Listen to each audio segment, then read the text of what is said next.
Diyan tayo sumablay box eh. Sa kaya lang. Laging may kaya lang. Never naging simpleng mahal kita, May. Yun lang naman gusto mo rinig ng kahit sino, diba? Bakit di mo magawa sa akin yon? Box, walang namilit sa'yo. Walang nagmamakaawa sa'yo. Sinabi ko lang naman sa'yo ang naramdaman ko dahil hindi ko na kayang itago yun. Box, sana lumayo ka na lang.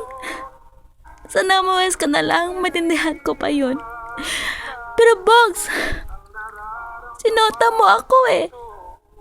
Sinota mo ang best friend mo. At nang bumalik si Ana, pinatalo mo na ang lahat.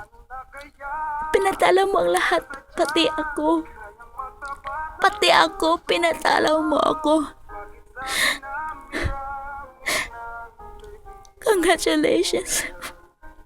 Congratulations. Natalo tayo.